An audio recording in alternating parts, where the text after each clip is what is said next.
Welcome to the Coach Dave Love Podcast with NBA shooting coach Dave Love and your host, Matt Robertson. Exploring the cutting edge of evidence-based shooting development in basketball today. From shooting form to skill acquisition to shot metrics. This is the Coach Dave Love Podcast. Welcome to the Coach Dave Love Podcast. I am your host, Matt Robertson, and with me, as always, is NBA shooting coach Dave Love. Dave, what's going on? Matt, we are leading the league in head fakes on the beginning of this podcast. We've started this now a couple of times, and we've each frozen on each other. So not much is going on, but you've started a story now twice. We haven't even gotten into the story. Tell me the story that you're dying to tell me. Well, frequent listeners will note that it's been a pretty big year for me. With the over 35 provincial championships and the Dragon Boat championships and also the birth of my child, as it were. This past weekend, I played in a very high profile, very prestigious 3-on-3 tournament at the village of Salisbury, which maybe has 300 people in the village. So if you can very high profile. There's 8 teams, a couple pretty competitive games, but one of my old college teammates lives out there and invited me to come play. And we got all the way to the finals, and in the finals, moved over. He got beat off the dribble, and I moved over to try and help. And we had a vicious knee-on-knee collision that the 25-year-old, shook it off and started playing again about 6 minutes later. And I am on day 3, and I can move up and down stairs today. However, that was not the case the previous 2 days. So just to, spoiler alert, no longer 25 years old, your boy is not. So that's my story from the weekend. But we did win. So, big. I got a certificate that says athlete and does not have my name on the blank. So really big. That is amazing. Knee on knee can be like not a big long-term deal, but the equivalent in pain to stepping on a Lego. It's unbelievable. It's excruciating. So the biggest thing that scared me was that it made a sound that I've never heard before. And my initial, having lived in the healthcare space for 10 years, I'm like, I know a little bit more than the average, and that's a cracked bone if I've ever heard one. And I don't think it is, thankfully, day 3. And I have a golf tournament coming up in a couple of days that yesterday or 2 days ago, I was like, there is 0 chance. And now I'm in the Dumb and Dumber stage where I'm like, you're saying there's a chance. Perfect. When we hear that sound, how often do you think there actually is a sound? Do we invent that sound? Or do we do you think there actually is, or are we making this up? Good question. Have been in the gym for 2 Achilles tears, knock on all the wood, and one sounded like a loud sound, and the other one, the person just fell down and there was no one around him and there was no sound at all.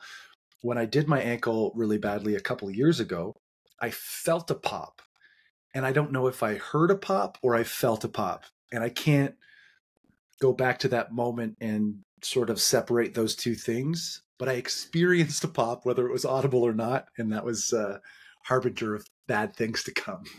Yeah, that's exactly what I'm saying. Good question. That's exactly what I mean, and I feel like we need to do a detailed study breaking down whether there actually is a sound when we hear the sound of the pop or the break or the whatever it is. That I'd be curious. Future problems, Dave.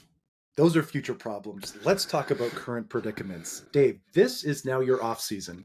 And I know, professionally speaking, you've got your own set of goals. And in a more amateur sense, here on the podcast, we also have some goals. Talk about your off season goals for this podcast.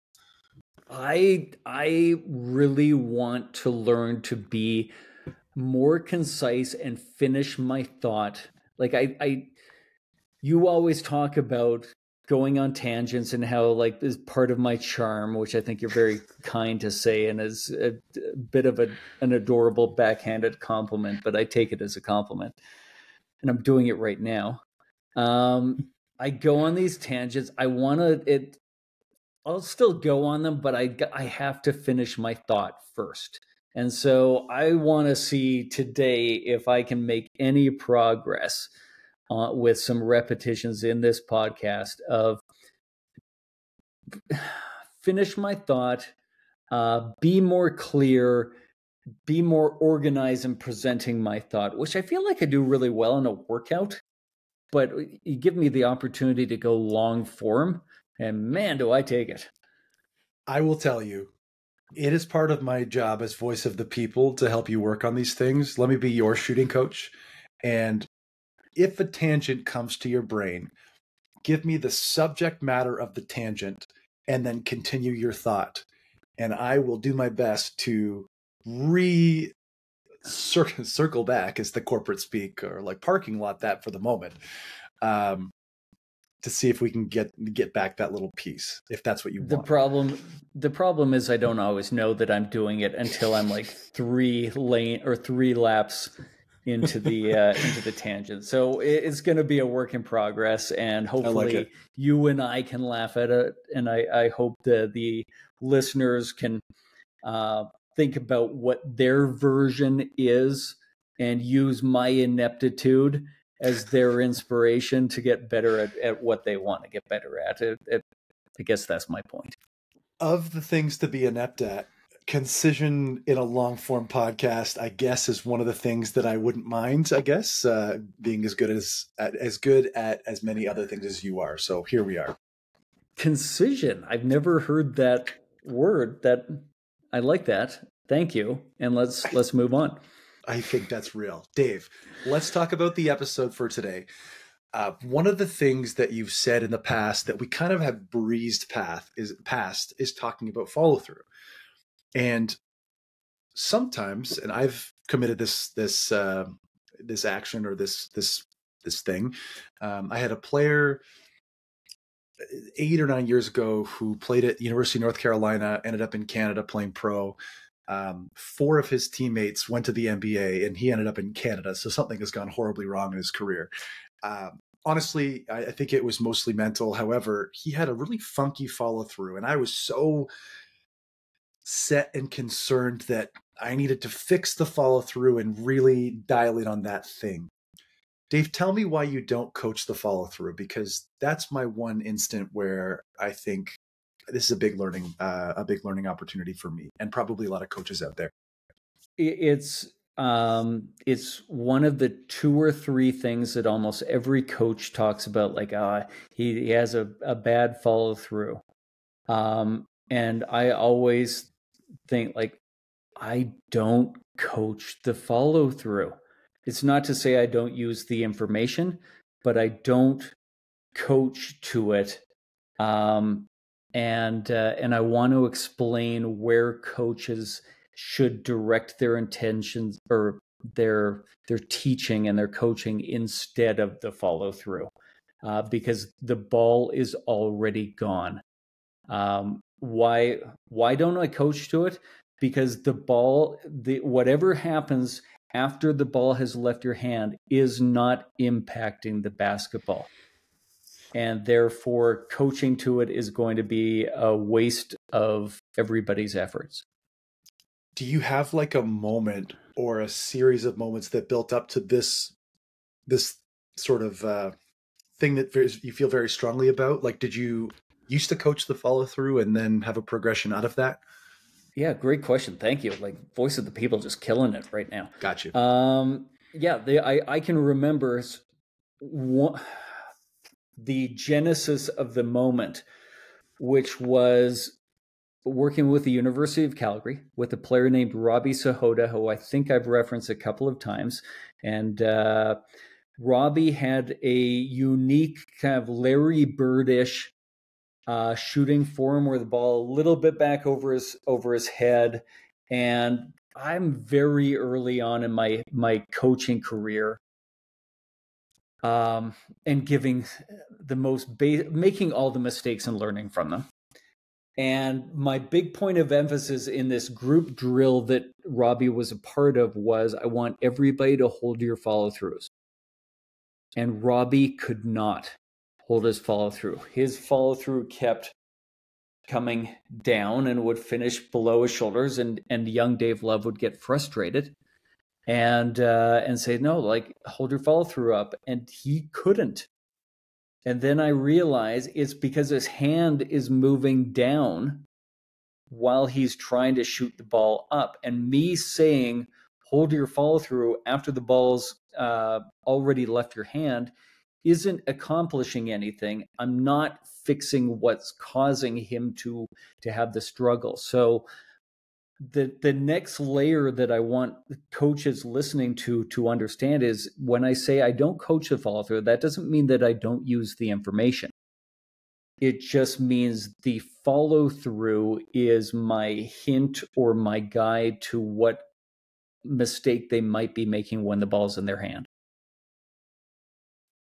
Interesting. Do you want to elaborate a little more on that? Or I know you have some very specific habits at the end of the follow through that you want to talk about later, but you've been talking about the most important pieces of the shot and how the speed that we get from set point to follow through is so great that what's impacting everything in that space has already happened. Do you want to elaborate on that just a little bit? Do you know what I'm talking about? Well, you're leading me towards is just the importance of the set point. That all of these different ideas that we're going to come up with, that the ways in which a follow through could be bad, the fix is really, I would say, mostly at the set point and occasionally between the set point and release. And that's where I think we need to be directing our attention. And that's why I think that the set point is by far the most important moment in a player's shot. Okay, so let's use the information from the follow through to diagnose some of these issues while the ball is in the player's hand. Or the ball's coming out of the player's hand. So, Dave, give me a couple of, give me the first one actually that you want to talk about, that this happens in the follow through and what it means and maybe how we can fix that. Yeah, and let me preface this by saying these are going to be vast generalizations. Everybody could do this differently, but they're going to be, I think, very, very common. So I think the most common thing that we see is a flat follow through. A player with the hand sort of level with the nose, picture the young boy out at the 3-point line, and he's shooting the ball forward because he's not very strong. And follow through, if we take the angle of the arm at the moment of release, the angle of the arm is just barely above parallel to the floor.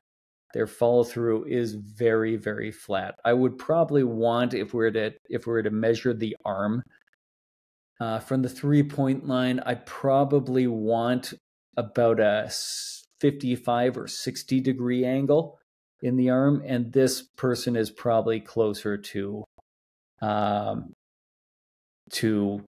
20. And so we need to get the ball up in the air. So picturing that flat follow through, I'm not coaching, hey, I want you to get your follow through up in the air. The ball is out of the hand by the time that has happened. I instead want to look for what body positions, especially in relation to how they connect to the basketball, that is causing the ball to go flat or the follow through to be flat. Most of the time, especially in young players, we end up with hand on the back of the basketball, and a hand on the back of the basketball applying force will be applying force forward. And that's where the flat follow through comes from. If we want the ball to go up, we don't just say follow through with your arm higher in the air.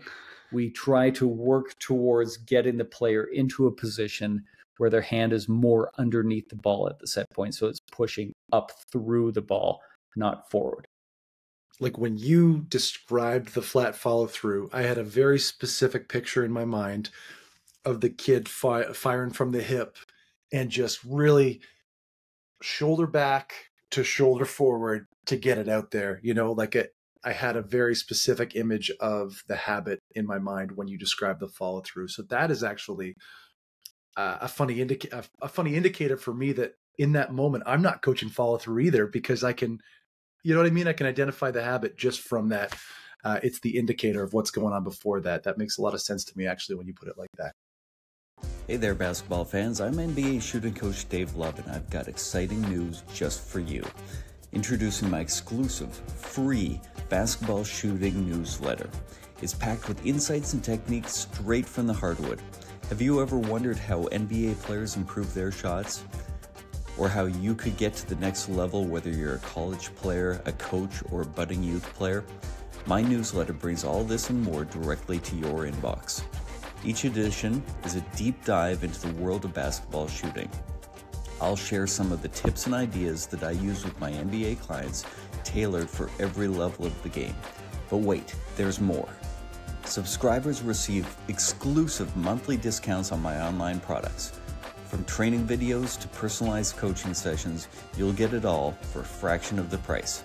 And the best part of all, it's absolutely free to join. So what are you waiting for?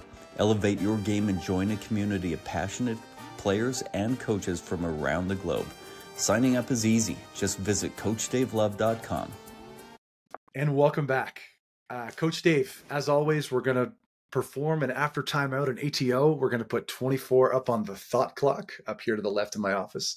And you're going to describe concisely what we just dealt with in the last segment.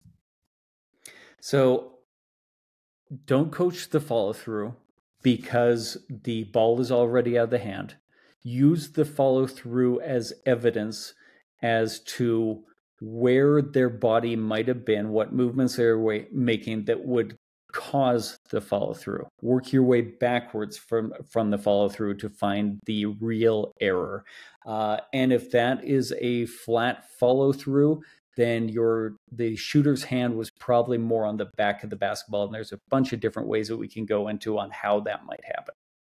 Awesome.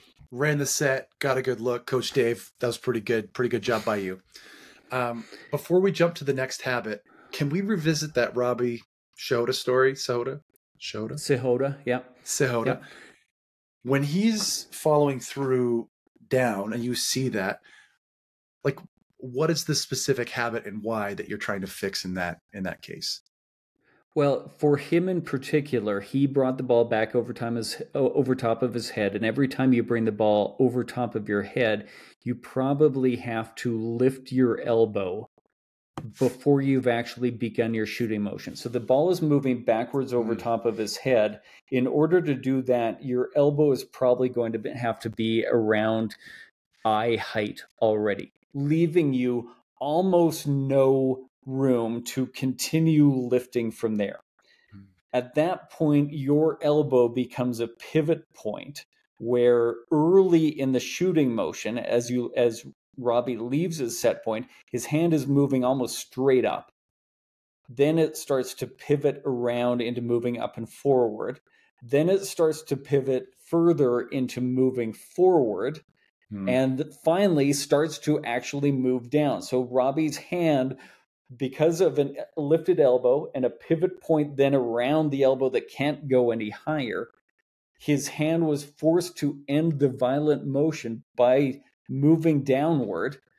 And the momentum of that meant that he couldn't hold his follow through up in the air. And so we've got young kids who have the ball set point below their chin and their hand on the back of the basketball. Or we could have the exact opposite ends of the spectrum and have the guy that brings the ball way back over top of his head. And they both cause a flat follow through. The follow through wasn't the problem. The fact that you missed the set point, the ideal set point, that was the problem. I love that. And I want you to elaborate just a little further because can you tell me a little bit about the problem with Robbie's, like where his release point has to be in relation, because you're talking about a catapult or a trebuchet sort of motion, right? Where it's rotating around this hinge and his release becomes more difficult because his margin for error is small. Can you talk about that just really briefly? Yeah, that pivot point creates a curving ball path. As we talked about, it starts by going up and then it arcs around to up and forward, into down and forward, and then transition into down. It creates the hand traveling in the shape of an arc. And that curving ball path is detrimental to a player's ability to control their arc and or their distance of their shot. And so what we want to do instead is we want to get the ball traveling in a straight line out of the set point. And we need 3 joints in order to be able to do that. We need the wrist bent back, the elbow low bent and extending, and we need the shoulder extending. You can't keep your hand underneath the ball and slightly towards the back, which is where you need to apply force to get the ball to go up and forward. You can't get your hand or keep your hand in that position unless you have 2 other joints working together. If that elbow is lifted already, that joint is gone. And so you've only got your shoulder, or I guess your shoulder is the one that's already gone. You've only got the extension of your elbow, creating the curved ball path, and now distance control is challenging. Thank you for elaborating. This is the shooting nerdery that the people are here for, is what I'm going to go with. That the person is here for, yeah, I think. I'd be curious to see how many people are like, just tell me what to do, coach. But I think, yeah, this is, we're trying to give people not just what they want, but what they need based on research. And so I appreciate you saying that. No problem. There's been a couple of times I've bumped into listeners in the wild, and they said they particularly enjoy the super technical aspect. And I said, well, just buckle in because it only gets more technical from here. Coach Dave, let's talk about pinky down follow-throughs. Yeah, this is a little bit of my own lingo. So I was trying the year that I worked for the Cleveland Cavaliers, which would have been 2013. I, in preparation for pre-draft workouts, was compiling a checklist to so that I could watch a player shoot, check off the habits that I saw from them, and then be able to come back the next day or a day later and look at the checklist and recreate their shot. And so I had to find words in order to cue myself as to what I was seeing. And so pinky down follow through is the person who snaps their wrist offline so that if they're right-handed shooter, the palm of their shooting hand is facing to the left, and their pinky is now below the rest of their hand. Their pinky's the lowest point. I don't know if you can hear that in the background. My dog has decided it's going to start digging on the couch. She's a little bit angry at me. I'm not giving her enough attention. So we're going to come down to, we'll come to the other version of this second, but let's go into pinky down. Why does the pinky down follow through where a right-handed shooter is snapping their wrist to the left? Why does that occur? Well, their body is saying, I need to, at this last moment, give the ball energy pushing it left. Why would it do that? It probably feels the ball going to the right. Why would the hand be over on the right or be pushing the ball to the right? Because the hand is too much over on the left side of the ball. And this is all from the shooter's perspective. If the shooter were looking up at the ball, if their hand is over on the left, they're pushing the ball to the right. They need to snap back to the left to correct it. Can I give you another lap at that real quick? Because I'm following you because I'm watching your body move. Can you give one more lap at that? Listeners, so if you imagine a player lifting the ball up the middle of their body towards their set point, they get to the position around the forehead. Players that finish with a pinky down follow through tend to have their hand more on the left side of the ball. Their index finger, their pointer finger would be more on the left side of the ball. Their elbow would probably be too far in. That hand is pushing the ball to the right. And then they have to snap back with their hand in a pinky down kind of position to pull the ball back, or try to pull the ball back to the left. So awesome. Again, seeing that pinky down, I work backwards to say, ooh, and I've just done this now enough that as soon as I see that, I'm looking for, is their hand on the left side of the ball at the set point? Or in what way are they pushing the ball to the right at the set point? That's the only reason your body would make that move. Could that be a little thumb flick city also, possibly? It could be, yes. Yeah, which is a great point. It couldn't just, it isn't always that your shooting hand is applying the force. It could come from your guide hand in this particular direction. Or it could also come from another part of your body, although not often with a pinky down. So ask a version of that question for each one of these so we can kind of clarify all potential options for people. Cool. No, I like that. And also good job by you. That second lap was super concise, and I closed my eyes to simulate a listener and could follow all the way through. So good job by you. Thank you, Matt. No, my pleasure. Thank you. Can we do thumb down? Okay, so thumb down is the opposite. This is the person that will follow through. And again, imagine a right-handed shooter. Imagine the palm of their hand now at the end of their follow-through pointed to the right, so that their thumb is now the lowest part of their hand and their pinky is the highest part of their hand.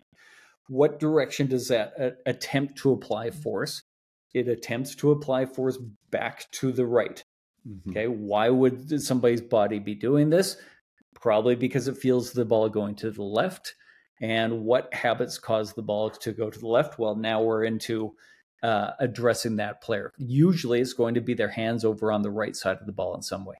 It could also be that they've turned their body to the left, jumping to the left, or they're turning as they shoot the basketball. But 85% of the time, I would say it's the shooting hand that is out of position that's causing that move that causes pinky down, or sorry, thumb down. I have, again, this is freaking brilliant, again, which is why you're you and I'm me, but I pictured where I got my hand into the position where my thumb was down and my elbow was like shooting out to the right. Like I lost control of my elbow in that thumb flick. You know what I mean? That gives me a perfect idea of what the habit potentially could be that I need to be working on. And again, like kind of along the lines of what we're talking about, I said at the beginning of the episode that I don't coach a follow through. I also don't coach the elbow out. And so what you recognize is elbow out. Well, the elbow is not touching the basketball. So it can be a good cue, but it's not actually the problem. The problem is when you get your elbow out, two things happen. Your hand is no longer on the bottom of the basketball, or your fingers are no longer parallel to the target line. And in order to create a pure rotation on the ball, we need to get the hand underneath the middle of the ball, supporting both sides of the ball evenly with the fingers along the line, so that as we snap our wrist, we stay on the middle of the ball throughout that whole shooting motion. Fascinating. Do you find this is a bit of a tangent, but it's on topic. Do you find you're excited? Do you find that guys with longer arms relative to their wingspan have a more difficult time in that hand under the ball, fingers pushing the middle of the ball along the set line? Is that a dumb question? No, not at all. It made me smile because this is a question I get asked a lot. My opinion on the Well, he's taller. He's got longer levers. Yeah, but our proportions are all the same. Like, you're 6'7", I'm 6 foot. Our proportions are about the same.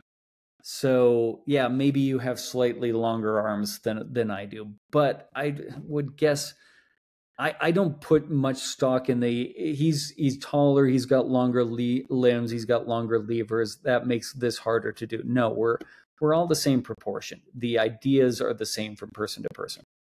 I'm thinking about the guy, I can't remember his first name, Koulibaly, who plays for the Wizards, or in a more irrelevant example, like Elton Brand, the like 6'8" with like a 7'4" wingspan. Like that seems in my brain like it might be an issue trying to organize all of those levers. You know what I mean? But you're probably right. So following that theory, 5'2" would be better than 6 foot. That they've got shorter levers to control, so therefore they should be better.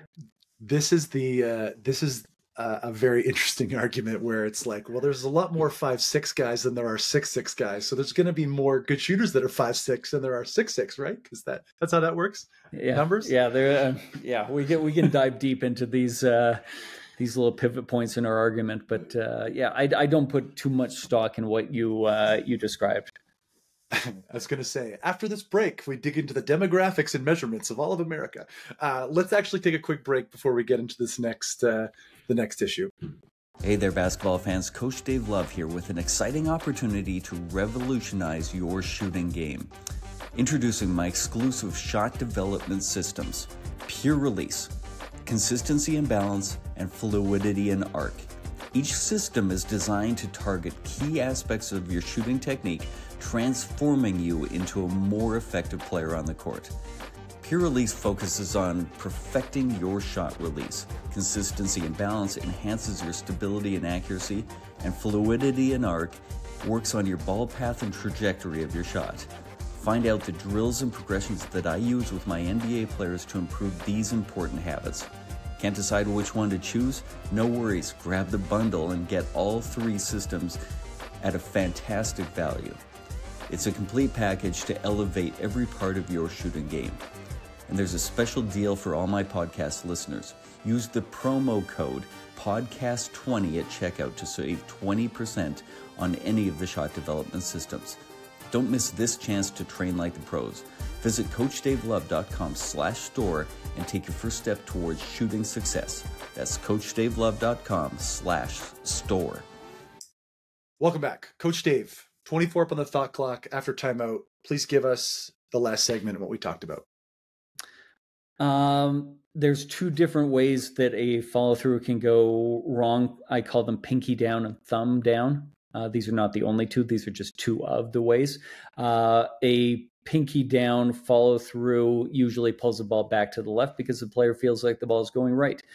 Conversely, for a thumb down, pulling the ball back to the right because I feel like the ball is going to the left. Our job is to figure out why the player is doing that movement. I got distracted there at the end. It wasn't going great, and then I got distracted by the barking dog. So not a great look out of that after timeout, but I hope people got the point. There was a fan yelling at you from the stands. You lost concentration. Not enough microdosing of pressure in practice. That's okay. Coach Dave, let's talk about the last one on your list, following through left. Yeah, and so this is where things can really kind of get complicated. For this one, I want you to picture the arm going to the left. Like, this is no longer just the wrist. This is the whole arm. This is something I do, and I've got a bunch of people that I've done video shot analysis for over the last little bit that do versions of this. One of the most common ways that we end up with the follow through going to the left is again having the hand too much over on the left side of the basketball at the set point. And so that, again, would push the ball to the right, and your body's trying to pull it back that direction. And I've got numerous videos of players, especially from the data collection that we've done, where you can see they're starting on the right side of the ball. They drift as they leave their set point over onto the left side, pushing the ball back to the right. And if we went 3 or 4 frames past when the ball leaves their hand is outside the left part of the ball. Like the ball's gone, but their hand is so far over to the left, it's left of where the ball was. Whereas we would want, in a perfect world, the middle of your hand to still be right underneath the middle of the ball. That's how you push the ball online. This is, unfortunately, you're out of position at that set point, making a move across the ball that your body is trying to compensate for as it makes the move. And that's tough to do. Not impossible, but tough. It seems very uncomfortable as I watch you perform that motion. And as I think about going through that on my own, it seems like it would be very uncomfortable. Super comfortable for me. I've repped the heck out of this thing. So, and I'll say, like, this usually causes we'll get a little nerdy here. This usually causes a negative EZ rotation, that the ball is tilted so that the right side of the ball is tilted away from the shooter. The left side of the ball is tilted back towards them.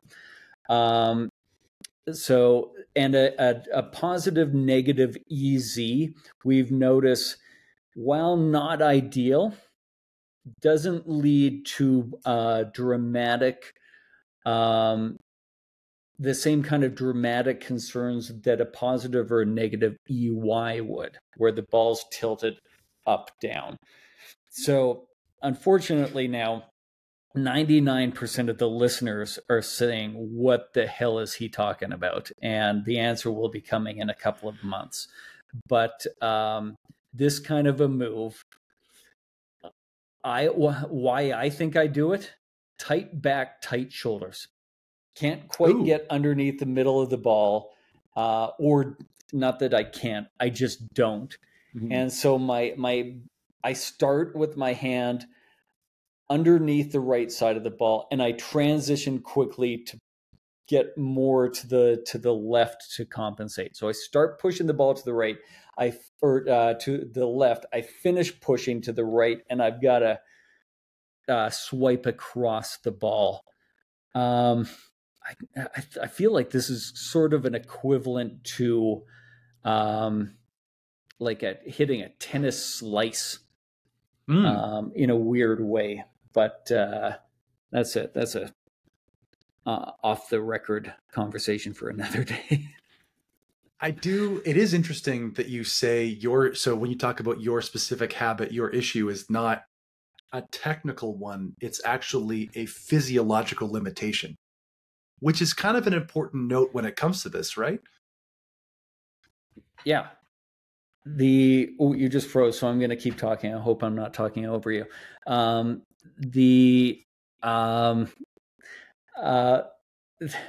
lot of shooting habits are not that different from an injury, that they were caused by some weakness in the beginning, and your body figured out a compensation, and that became a habit.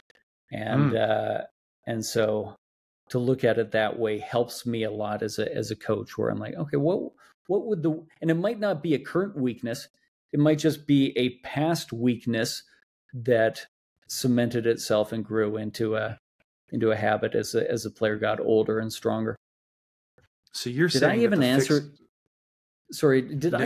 the question that you asked? That little pause in your video bumped me, and I kind of lost what the question was, to be totally honest. No, that's okay. It just, for some coaches out there that are trying to correct a technical aspect of somebody's jump shot, sometimes it's a physiological limitation that is creating that. And what you said is sort of the next rung of the ladder, where it's like that habit may have been created from a previous physiological limitation. Yeah. And so what's the big takeaway as coaches from that? You got to be patient. Like, changing somebody's physiology, changing somebody's weakness in a certain area takes time. It's like it's not a matter of just telling them what to do and then they go out and do it. Sometimes it's just that, oh, all right, I'm not particularly flexible in my back and my shoulder anymore. That is, as I'm proving, not going to change very quickly. I've got to be patient in getting comfortable with a better position, like even just being in this position right now, where my hand would be really underneath the basketball. I can feel the little bit of a strain in the back of my shoulder, and that's how kind of I know I'm in the right position. That would be natural for me. I'm over on the right side. I'm going to be pushing to the left, and I've got to drift my hand over to get back in a position to push the ball offline. Like, it's just all these negative power source compensations that are occurring, and we see the evidence in the follow-through, but the problem didn't occur at the follow-through. It happened way earlier than that. I think that's the clip. Like, you just dialed it in a 20-second window there. Give me the message is, yeah, use the follow through. You don't need to coach the follow through, but use that as your indicator, because that tells you where everything came from and which you can work back. Dave, that was brilliant. I think I learned a lot today. Do you have one more note? Okay, yeah, go. I'm going to ask you for the one giant takeaway, but go first. No, there's one more that I think was added after you, after I sent the show notes to you, and that's like the follow through going to the right, and it was left off the list initially because it doesn't happen very often, which maybe it sounds counterintuitive, but anyhow, the if you see a follow through going to the right again, all these as a right-handed shooter. The most common, not the only, but the most common reason why I see that happening is the fingers are across the target line at the set point. In other words, we get our elbow out. And so that kind of puts our hand on the off the bottom of the basketball. And it probably involves more of a guide hand push. So we get the guide hand pushing, and they're pushing against each other, and they kind of end up propelling each other away from the middle. This ends up being a young player thing more often than not. And I just see these videos on social media all the time about like, don't follow through offline. Well, again, as the point of the episode is the understanding that the ball is already gone when that has occurred. Fix the reason that's causing the player to push the ball offline. Dave, I absolutely learned something today. Thank you. Any other notes on this before we kind of start our wrap up? God, I feel like I had something. Do we have enough actionable tasks for people? I guess like they know kind of what to look for. Let's do this. Let's talk about like how to search for a cue when some of these habits happen. As we've said many times already, usually the player's out of position at their set point. And so what I'll start by doing is put them in a more optimal set point. Put them in a position, just try and hold that position. This is the beginning of isolation drill. Hold that position for a second, and I'll start to ask them over a series of shots, what does this feel like? What do you notice? What does this position remind you of? Who do you feel like you look like? What image gets painted in your mind? Like I'm asking guided questions that will hopefully lead them towards giving me what can become an external cue. And then I'll start to go through some of the movement coordination form shooting drills, ABC and slow to quick, to try and get them to apply that feeling into a more complete shooting motion. And then add variability from there, and add text complexity and game representativeness from there. But it starts with okay, you are out of position in this way. What does this feel like? And what do you notice? And build the cue. Just 20 seconds on external versus internal cues if we have a new listener today? Oh, good. Thank you. You're getting very good at this, Matthew. I think you have a future in this. Oh, boy. An internal cue is relating to a body part. So in this case, an internal cue would be get your wrist bent back and have your pointer finger on the bottom of the basketball. Those would be an example of internal cues. External cues are the cues relating to something outside of the body or an analogy or a feeling. And there's a bunch of evidence that says, especially with compound movements like shooting a basketball, internal cues cause players to interrupt the sequencing of their shot more than external cues. External cues help transfer that idea to a game situation better. It would be my simplified version as I understand it. And if I got that a little bit wrong and you're a skill acquisition expert, please correct me. Can you super briefly, not to belabor this, but tell the Tristan Thompson external cue story? Because that one's just kind of fun and we haven't told it in a while. He was my favorite guy. He was, I think I was accidentally trying to just be goofy and not realizing that we were doing a great job of creating external cues. And so I think the one that you're referring to is I wanted him to be in a certain position at the beginning of his free throws. And so I described it with a lot of internal cues, what I wanted him to specifically do.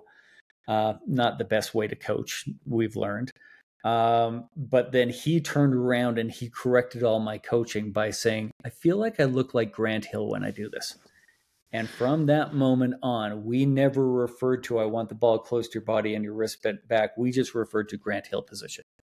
And that idea gave him a feeling that he could recreate as opposed to just very specific decomposed ideas relating to specific body parts. The other one would be he would finish off balance, finish with like all of his weight on his left foot, and I would encourage him one day, like, finish in the basketball version of a gymnast finishing their routine on the vault. You know how gymnasts land with their feet together and they throw their arms up in the air as though they're saying ta-da, and showing off? I want you to do the basketball version of that. What would that look like? And he shows me like feet wide, balance follow through, or finish to a shot. And I said to him, like, who would be the gymnast that, like, or I can't remember exactly how I asked, but he ended up saying Simone Biles. And so I never had to say like finish on balance. It would just be Simone Biles or be a gymnast. And that was kind of the cue for him to search for that feeling as opposed to a specific idea. So basically what we've kind of discussed here is that all of these problems kind of sort of stem from the set point, and maybe some other places as well, but many of them stem from the set point. And as you're correcting them, getting players to describe how they feel or finding ways that make their brain connect with the problems better is sort of the gateway to learning, right? That's kind of the Cole's Notes version. Yeah, I like the way you phrase that. I did a workout today with the player, and it was like I'm asking so many more questions than I would. I know the answer I want to hear, but I'm trying to get them to say it and in their own words. And I'm even, I don't know if I've said this to you in a podcast or if I've said it just in our casual conversations as friends. And now I lost the point that I was going to make. Dang it. You were in a workout today with the player. You were in a workout today with a player, and you're talking about external cues and fixing set points. Oh, yeah. And I'm starting to say things like, do you have an idea of why that went wrong? Don't even answer. Just show me. Like, whoa. Because have you and I talked about this? Or is this in a different conversation? One of my skill acquisition mentors was great. He said, like, just understand the ability for a player to do something and the ability for that player to explain what they've done don't have to coexist. There doesn't have to be an overlap in that Venn diagram. And so, like, the important thing is, can they correct it? Can they do it differently? Not can they explain what they've done and so I'll circle back usually and ask a couple of shots later, what did you change? But maybe they needed a little time to think. But the important part isn't that they can say it in an eloquent sentence. The fact is that they know and they can actually try and do. It's actually incredible because, again, you do struggle with being concise in some ways, but I think once you get onto the basketball court, that goes away. And something I struggle with as a coach is translating ideas in a concise way in the moment. Like, I have very good footwork as a shooter. I am very poor at teaching good footwork in a way that's not, hey, look at it, like, just do this, what I'm doing, which is not good coaching at all, right? That, like, see how my feet work. And as we're kind of wrapping up here, I'll kind of piggyback on that thought. I haven't posted that much on social media in the last year and a half. And the reason is because I feel like I've become a better coach. And the stuff that I'm doing as a coach doesn't translate to good social media content. Like, the great social media content for a coach promoting themselves is to give a long, eloquent speech about why this thing matters. That's not great coaching in that moment.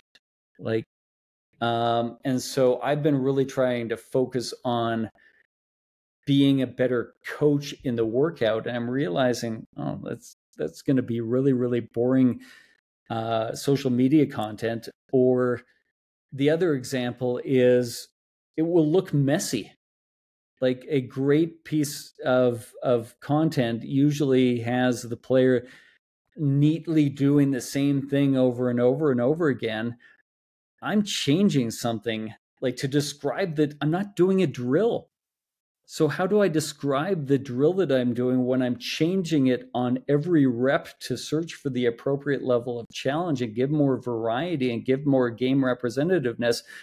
How do you explain that in a social media clip? It looks messy, but games are messy.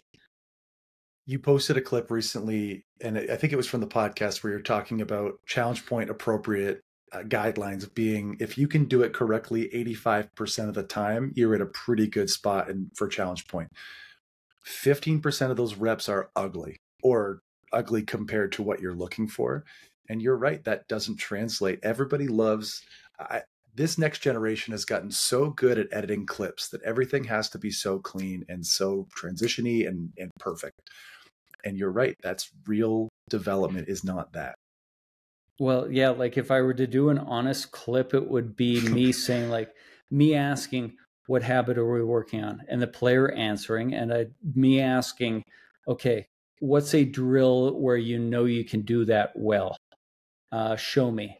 And them doing a drill, and then me changing the drill and say, like, make it more difficult. Not even telling them how to make it more difficult, but just make it more difficult. Make it easier. Them missing as many as they're making, them making the mistake a good amount, me not really correcting them, but asking a question to get them to correct themselves.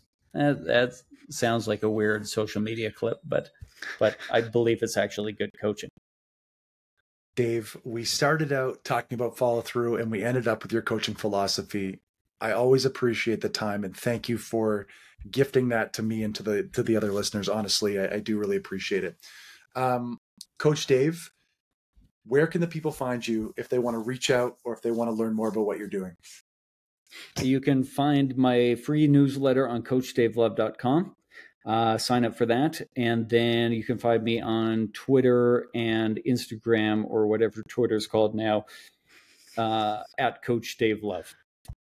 That's great. You can find me at Coach Matty Rob on X/Twitter/Elon Musk's place. And then also on LinkedIn is where I hide most of the time.